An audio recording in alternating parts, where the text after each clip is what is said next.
Hello friends, welcome back to మన cinema కథలు. ఇప్పుడు నేను చెప్పబోయే రూమర్ గనక నిజమైతే ఇండియన్ బాక్స్ ఆఫీస్ దగ్గర దేవర 2 సృష్టించబోయేది చరిత్రే.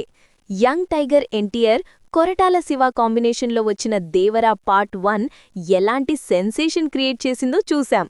ఇప్పుడు పార్ట్ 2 ఎప్పుడెప్పుడు మొదలవుతుందా అని అందరూ ఎదురుచూస్తున్నారు. అయితే లేటెస్ట్గా ఫిలిం నగర్లో ఒక క్రేజీ టాక్ వినిపిస్తోంది. దేవరా సెకండ్ పార్ట్లో ఎన్టీఆర్ని ఢీకొట్టేది ఎవరో బయట విలన్ కాదట, స్వయంగా అన్నయ్య నందమూరి కళ్యాణ్ రామట. అవును ఫ్రెండ్స్, మీరు వింటున్నది నిజమే.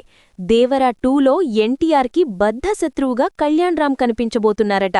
ఒక్కసారి ఊహించుకోండి, స్క్రీన్ మీద తమ్ముడు ఎన్టీఆర్, అన్నయ్య కళ్యాణ్ రామ్ నువ్వా నేనా అన్నట్టు తలపడితే థియేటర్స్లో వైబ్ ఏ రేంజ్లో ఉంటుందో. నిజానికి ఈ అన్నదమ్ముల కాంబినేషన్ కోసం ఫ్యాన్స్ కళ్ళు కాయలు కాచేలా వెయిట్ చేస్తున్నారు.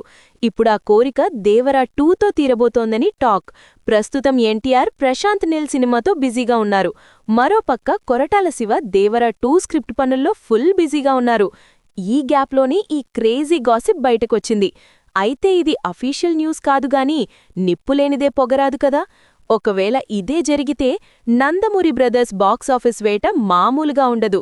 మరి ఎన్టీఆర్కి విలన్గా కళ్యాణ్ రామ్ సెట్ అవుతారా? మీ ఒపీనియన్ ఏంటో కామెంట్స్లో చెప్పండి. మరిన్ని లేటెస్ట్ సినిమా అప్డేట్స్ కోసం మన సినిమా కథలు ఛానల్ని సబ్స్క్రైబ్ చేసుకోండి. Bye bye.